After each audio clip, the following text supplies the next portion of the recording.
เหลืออยู่5 ซองพี่น้องเนาะเหลืออยู่5 ซองจับจองได้พี่น้องเนาะท้องแต่ว่าน้ำบ่เจ็บท้องแล้วก็เมื่อบ้านเมื่อปีนปัวอยู่บ้านก็บ่มีเงินไปหาหมอก็เลยเสียชีวิตเกี่ยวกับอาหารการกินนี่แหละพี่น้องเจ็บท้องเจ็บไส้เนาะถือว่าในทีมงานนี่เสียลงรับไป2แล้วพี่น้องเนาะ2นะทั้งพ่อตาแล้วก็ทั้งลูกทีมเนาะอีกคนนึงลงมารอบนี้ก็มาแบบกระทันหันใครแน่บัดนี้ทางป้าก็แข็งแรงดีแล้วกินข้าวกินน้ำซักเสื้อผ้าหน้าแพร่เฮ็ดงานในครอบครัวก็ปกติแล้วบัดนี้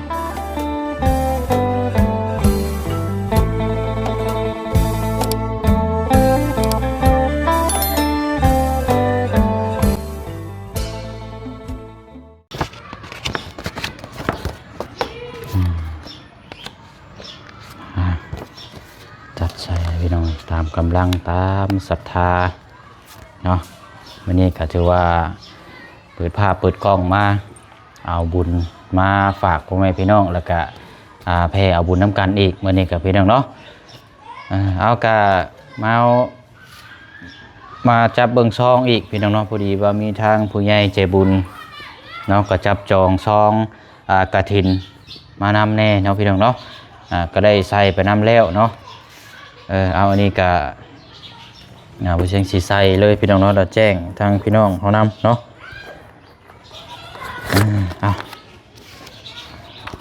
อันนี้ก็จากศรัทธาทางพี่กุ้งกฎสกรภารชิตพี่น้องเนาะจากฝั่งไทยพี่น้องเนาะเพิ่นก็ได้รับได้ชมอยากมีส่วนร่วมงานทอดกฐินใกล้สิมาฮอดมาถึงนี่แหละพี่น้องเนาะวันที่11นี่แหละเนาะ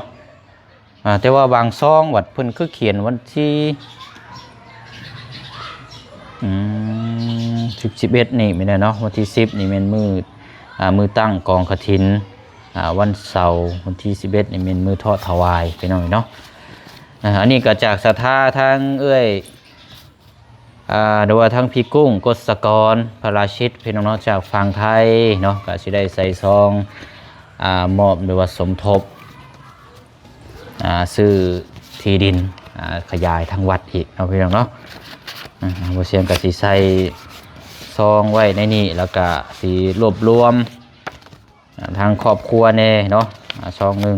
ความครอบครัวบ่เสียงก็ใส่ไปในนี้แล้วพี่น้องเนาะก็ได้2 ซองแล้วก็ยังเหลือน้ำบุเซลนี่มีอยู่246เหลืออยู่7 ซองเนาะกับทักทายสบายดีและสวัสดีพ่อแม่พี่น้องเบิดสุขุสุคนเด้อพี่น้องเนาะพบเจอกันอีกคือเก่าคือเดิมหากมาแต่ทรงทั้งสาวน้อยเนาะแต่ว่ากะ2 สาวไปโรงทำโรงเรียนนี่แหละพี่น้องเนาะแล้วก็กลับเข้ามาบ้านกสิมาเอาเสื้อผ้าหน้าแพรเดินทางอีกก้อนพี่น้องเนาะพบเจอกันอยู่เซโปนี่คือเก่าว่ายังอีกหลายมื้อหลายวันอยู่เนาะงานประจำปีเมื่อวานนี้ก็ได้พาพี่น้องเนาะไปชมเบิ่งน้ำกันบรรยากาศพอคร่าวๆก่อนแต่ว่างานนี้ก็ถือว่าใหญ่เนาะงานประจำปีงานออกพรรษาบุญแข่งเรืออยู่สวรรค์เขตเฮานี่แหละพี่น้องเนาะวันที่7ที่8เป็นมื้อสุดท้ายก็เป็นวันที่8เนาะเราเดินทางเฮ็ดเวียกก่อนวันที่6ก็จังสิเดินทางกลับลงมาเนาะพี่น้องเนาะเอาก็แจ้งพอดีเลยเนาะมีทางผู้ใหญ่ใจบุญพี่น้องเนาะทั้ง2 ครอบครัวเพิ่นก็ได้จับจองซองกฐินนี่แหละพี่น้องเนาะทองกฐินอย่างละซองเนาะเอาอีกซองหนึ่งก็สิเป็นทางครอบครัวของทางแม่แก้วแล้วทางเจนเนาะพี่น้องเนาะจับจองแล้ว1 ซองแล้วก็ผู้ที่2ก็อีกครอบครัวสีเชียงใหม่เนาะ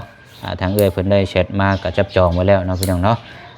เอาก็สิเก็บซองไว้ให้บัดนี้ก็ยังเหลืออยู่5 ซองพี่น้องเนาะเหลืออยู่5 ซองจับจองได้พี่น้องเนาะแต่ว่าน้ำบ่เตียงนี่ก็น่าจะยังหลายอยู่พี่น้องเนาะมื้อนั้นก็เห็นหลายซองอยู่เนาะ เนาะอันนี้ก็ในณสถานที่ตั้งทอดถวายเนาะแจ้งพี่แจ้งน้องน้ำเพิ่มเติมอีกน้ำกันอีกก็วันที่10เป็นมือตั้งมือโฮมมื้อวันที่11นี่มือทอดถวายหรือว่ามือแห่เนาะแต่ว่าเจ้าภาพหลักๆเลยนี่มันจะมาจากฝั่งไทยแต่ว่าเขาเป็นเจ้าภาพ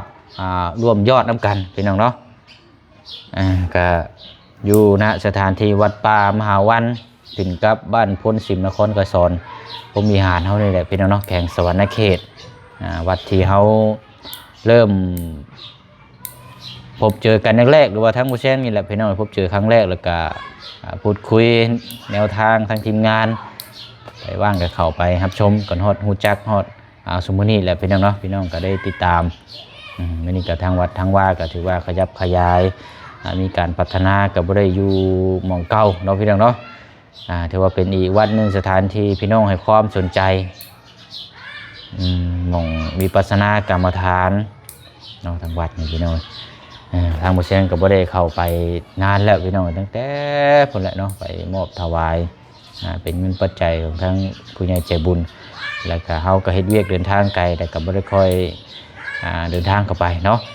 กลับมาแต่เซโปนพุ่นแหละพี่น้องก็จะนำซองนี่ไปมอบให้ถวายให้ทั้งเพิ่นแล้วก็ให้เพิ่นอ่านรายละเอียดรายชื่อเพิ่มเติมน้ำกันอีกเนาะให้พี่น้อง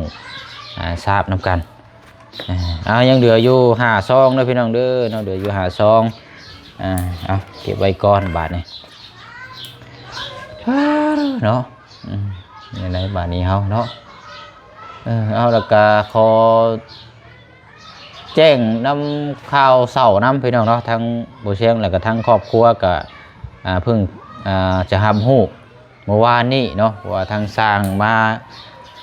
ตั้งเสาให้เมื่อวานนี่แหละพี่น้องเนาะก็เป็นทีมงานทั้งพ่อตาเนาะถือว่าล่วงลับไปคนที่2แล้วพี่น้องเนาะก็โอ้ยก็แสดงความเสียอกเสียใจสำหรับทางครอบครัวเพิ่นเนาะก็เป็นครอบครัวที่ฮู้จักกันนี่แหละพี่น้องเป็นญาติพี่น้องกันกับโบเชียงเนาะเป็นสร้างที่เฮานำพาไปเฮ็ดลายเฮือนลายหลังคาอยู่บ้านพ้นซิมเนี่ยพี่น้องแล้วก็งานอยู่เฮือนโบเชียงนำแน่เนาะเพิ่นเป็นคนอยู่เวียงจันทน์แต่ว่ามาเอาเมียอยู่บ้านโบเชียงนี่แหละพี่น้องเนาะเป็นทีมงานพ่อตาหลายคู่หลายคนพี่น้องอาจจะถ้านะครับได้ชมในคลิปกันอาจจะฮู้พี่น้องเนาะเราซื้อพ่อใหญ่ไอ้ยืดเนาะเราซื้อยืดพี่น้องเรามีครอบมีครัวมาอยู่บ้านโบเชียงแล้วบัดนี้เจ็บท้องแล้วก็เมื่อบ้านเมื่อปีนปัวอยู่บ้านก็ผมมีเงินไปหาหมอก็ได้เสียชีวิตเกี่ยวกับอาหารการกินนี่แหละพี่น้องเจ็บท้องเจ็บไส้เนาะถือว่าในทีมงานนี่เสียลงรับไป2แล้วพี่น้องเนาะ2ทั้งพ่อตาแล้วก็ทั้งลูกทีมเนาะอีกคนนึงตายแล้วพี่น้องก็ประมาณเสียได้เรือนป่านี่จักเชียงหากระหับหูข้าวพอดีว่าทั้งอ้ายหรือว่าทั้งพี่ชายมาเห็นเวียกอย่างนี้แหละก็ได้ถามเห็นฟดเขาเจ้าไปถ่ายคลิปเห็นเมียเขาเจ้านะพี่น้อยได้ว่าเห็นว่าเปิดโสดไม่ห้างไม่ใหม่โสดอย่างเงี้ยก็เลยว่าเอ้าเราโสดเราปะกันบ่ก็เลยถามทั้งอ้ายว่าเสียชีวิตบริษัทน้องไม่ได้เกิดจากห้างป้าห้างกันป้านี่หรอกพี่น้องเกิดจากเสียชีวิตเจ็บไข้โรคภัยไข้เจ็บเฮานี่แหละเอาก็แสดงความเสียใจนำเนาะสำหรับทั้งครอบครัวที่จากไปแต่ว่าเป็นคนอีกคนหนึ่งที่เฮาฮับหู้แล้วก็เป็นคนที่เฮานับไส้เพิ่นพี่น้องเนาะบ้านเฮือนหลายดังอยู่บ้านพลสิมมีแมนมาเลยพี่น้องไล่มาเต็งเฮือนยายเพ็ญน้องสมโภน้องรอดแล้วก็จิตบ่พัดแล้วก็น้องโม4-5-6 หลังพอได้พี่น้องแล้วก็เฮือนน้องทงแล้วเฮือนนี่ล่ะอ้วนน้ำเนาะโอ้หลายหลังพี่น้องเนาะผลงานผลสร้างไว้ไปอะไรพี่น้องเนาะก็แสดงความเสียใจน้ำเนาะแต่ดังบุญมาแจ้งพ่อพี่น้องฮู้ได้ทราบน้ำกันเช่นกับเจ้าน้อยกับสิเดินทางแล้วบัดนี้พี่น้องก็แหละพบเจอกันเลาะขึ้นไปเรื่อย ถ้าผลกับช่วงสียุดตกแล้วล่ะบัดนี้เนาะท้องฟ้าก็คือสิเป็นสีท้องฟ้าเขียวๆช่วงสีบ่ตกแล้วใช้มือกล้องเขานั่นเลยก็นะเป็นนี่ได้นะเนาะนั่งซึ่งอยู่นี่เป็นนี่ได้เด้เนาะไหนกล้องบ่โมเมนต์เอากล้องมาพี่คอยสิมุนเจ้าฮะมืดได้ขนาดมืดไปยาหรอกมาพี่เอาไหนไม่เห็นได้จ้ะเฮ้ยเนาะไปเก็บเสื้อผ้ามาทำไมผมเก็บเร็ว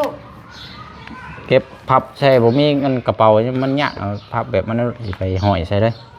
ไปเมื่อไปค่าขี้ก็ไปย่างจะได้มาไวขี้นี่đấy nóมันเน่าแล้ว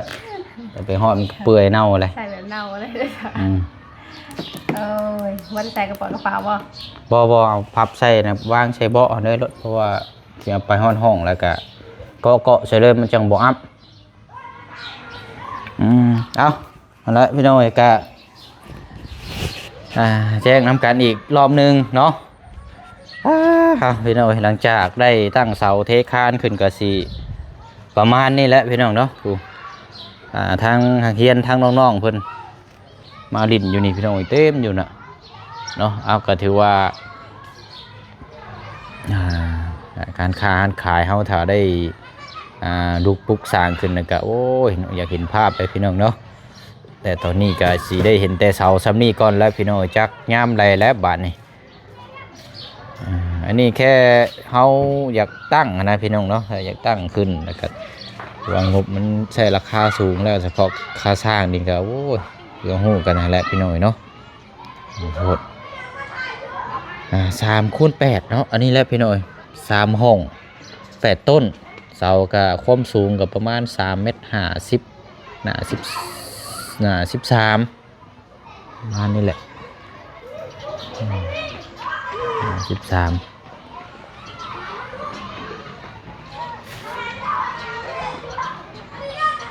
ขาดบล็อกขาดแห่ขาดทรายขาดเวิร์ดนั่นแหละพี่น้อยเนาะแล้วบัดนี้อีกก่อนจัก3-4 มื้อบุกคุณอีกก่อนพี่น้อยบ่มีงานเฮาก็บ่คักปานใดแล้วเนาะมีคลิปมีหยังลงกับใครอยู่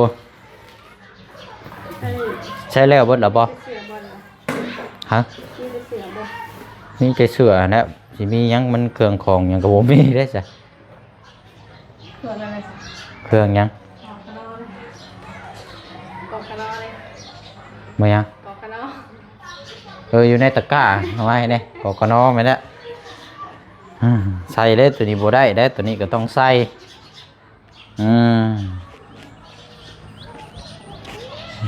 เดินทางขึ้นก้อนพี่น้องเนาะพอดีตั้งว่าบุญสารวันนี่แหละเพื่อนพบพ่อกันอยู่ข้างทางแล้วเพื่อนมาบุญก็สิเดินทางน้องกันเนาะเรื่องเขาก็บจักทางไปเลยพี่น้องเนาะ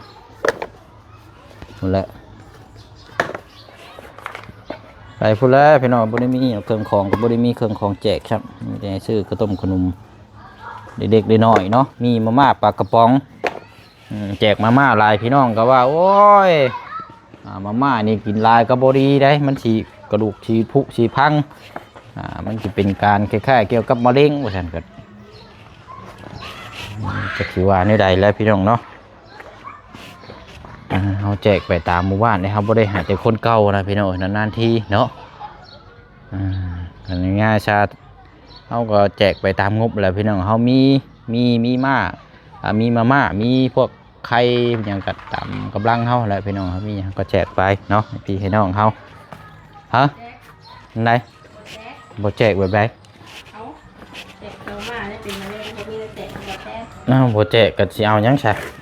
ยังใครก็บ่มีแนวแจกอยู่แล้วว่าจะต้มผักแน่เนาะคุณแล้วเอาผักกระยาได้เป็นตอนเพิ่นต้มผักกูดบ่อยากได้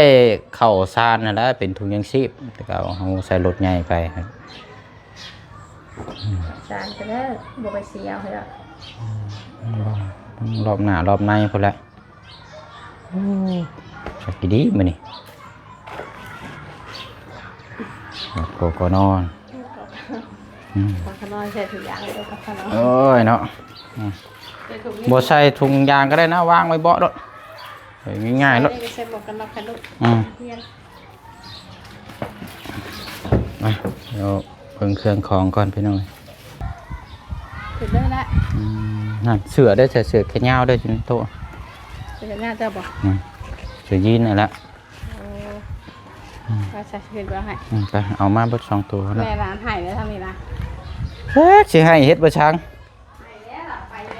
เมื่อยดิคันบ่ไปก็บ่ได้นอนสิเช้าสิโชว์เฮ็ดหยังโอ้ยเมื่อยดิมา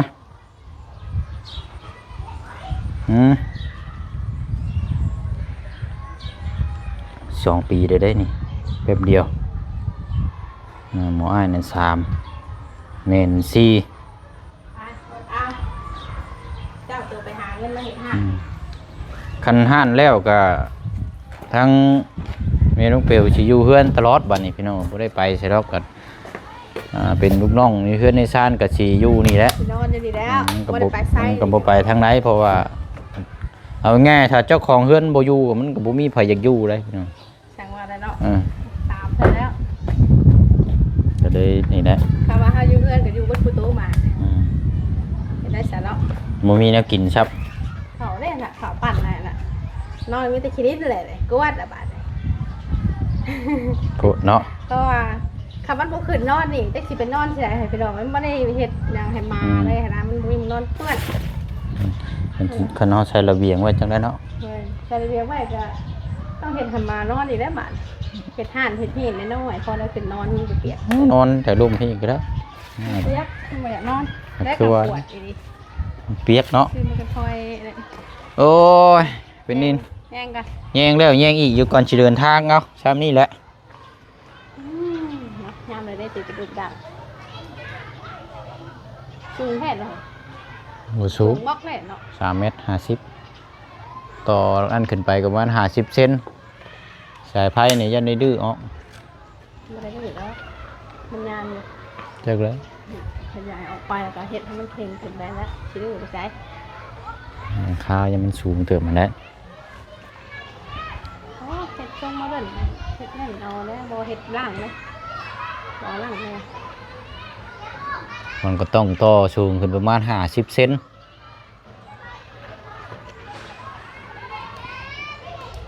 เอาซ้ำก็ใส่ไพ่ซะหลังคามันนะก็เห็ดสูงก็ได้แบบล่างนั่นนี่ ก็เบิ่งจริงตัวจริงกันแหละ โอ้ขาสิไม่แห้งเห็นเสาเลยเห็นเสาโอ้ยเนาะ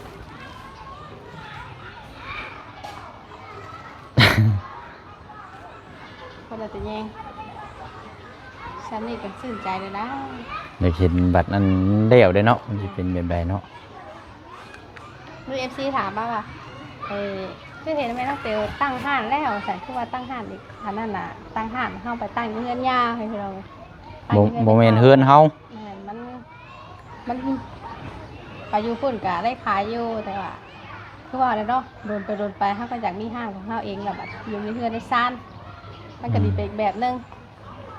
เฮือนเฮือนชานก็สิได้สะอาดดูได้เฮือนชานนำ เพราะว่าเฮ็ดแต่ละแรกมันกับเมื่อยแล้วพอเฮ็ดไปมันเมื่อยแล้วนึงเขาขึ้นไปส่งลูกเขาก็เล่นตายเลยบัดเพื่อนซ่านก็ไม่ได้ปัดกวดบัดพอกลับคำลงมาแล้วปัดกวดเพื่อนซ่านซักผ้าซักแพร่เมื่อยให้พี่น้องติดไปมากเมื่อยปาดอันนี้แค่นี้เขาเปิดห้านจะหนีแต่ว่านี่เขาขึ้นไปปั่นเครื่องเนาะพอตากผ้าตากแพร่กันยังมามองเห็นห้านนะอันนั้นเลย กับเลิกอีกได้นั่นก็ แม่นคนกะถ้าชิปปิดประมาณ5 โมงกับไรพอมีแจ้งอยู่6 โมง 7 โมง 2 ทุ่มครึ่ง แม่น ปิดให้พี่น้องมากอ่ะคือว่าได้มันกับชิปมืดได้แท้เลยล่ะ เฮือนอยู่นอกช่ำเนาะ แม่นเพื่อนอยู่นอกหมู่เสียงเขาแบบคือพอน้องเปียวอยู่ดีว่ะเขาจะว่ารอทั้งพอน้องเปียวกลับมาสิได้มาพร้อมกันเลยสินะว่าแล้วมันโดนไปแล้วกับเมื่อยแล้วเนาะเมื่อยเล่นพูดเล่นพี่ได้ไหมพี่น้องเลยอะไรก็ไปตั้งห้านเพื่อนกับลองเชียงขายเบิ่งว่าสิได้ขายบ่แล้วมันก็ได้ขายอยู่ไงพี่น้อง มันเป็นห้านอยู่กลางหมู่บ้านเด้ ถ้ามันอยู่เฮือนเฮาน่ะเป็นรักเป็นฐานเด้อบาดเลยฉันจะเนาะมันก็จะนี่ไง มัน ก็เล เป็น ยต้องมาตั้งห้านอยู่เฮือนให้พี่น้อง มันเป็นพื้นฐานเนี่ยแค่ว่า ให้ลูกไปเลย เป็นพื้นฐานเนี่ยก็มันแค่ว่ามันอยู่เฮือนเฮาแหละคนพี่น้องเพิ่นก็สิฮู้ว่าอยู่เฮือนเฮาสินะคล้ายๆบ่ได้นามซื้อก ำนึงมาเฮาก็สิได้เปิดแต่เช้าพร้อม นี่ประมาณนี้แหละไปจะเดินทางก่อนบัดนี้เด้อ โอ้ยไป มีหยังจังไดก็แจ้งบอกว่าสินำนั่นลุงเคิมไปนำโหนดแชทถามเพิ่นว่าเพิ่นบื้นเพิ่นสิขึ้นนำก็ทำพบบมาบุญพุทธว่าซั่น ว่าแล้วบังเอิญทีมงานเราจะขึ้นมื้อเนาะ ก็เลยว่า เสียงขึ้นก่อน บ่เสียงขึ้นก่อนเพิ่น ไล่ กับ ลำกัน เพิ่น ตามมื้อ พาทางไปซื้อกับข้าวกับน้ำให้ลูกเมียแน่ เนาะมาถือลอตเตอรี่ก็ไปถือชะลอบานนี่เมื่อเด้ โอ้ยยังเกิดขึ้น ที่ถึกกินอย่างนี้โอ้ว่าแล้วเนาะ คำไล่ช่วยแล้วเชียร์เอาหลังคาได้เลยล่ะคำไล่ ขึ้นหลังคาก่อนใคร หลัง เนาะ คาก่อนสินะขึ้นหลังคาแล้วก็คอยก่อนสินะมาถึงลายก็ถึงจักนี่ก็ให้อยูเนาะถึงวันที่4ที่5เลยวันเลยใครว่า7-8 แต่ เดือนสิเนาะ เอาพับอันนี้ให้กันจ้องให้นี่เอาของน้อง เกิดขึ้นด้วย กันจ้องน้องสอนได้นี่ วังอยู่ได้หรอทำมีแนวเห็ดสิวัง วางอยู่มีแนวเฮ็ดก็วางอยู่หักย่ำใดคือสมอยสิมีอยู่สิดอก ก็เข้าไปกวดลงเบ็ดขยี้เยอะเลยเหรอ ได้บ่นั่นได้ จ้ะ เดินทางก่อนเนาะจังว่ากันหั่นแหละยามแล้วพอแล้วจังว่าจังนั่นนำกันบ่แล้วก็ตั้งอยู่นี่แหละ เห็นไว้แล้ว แต่ว่าบ่มีไผล็อกเนาะคันสร้างหยังแล้วมันก็ยังให้เห็นไว้หั่นแหละแต่ว่ามันคือว่าหั่นแล้ว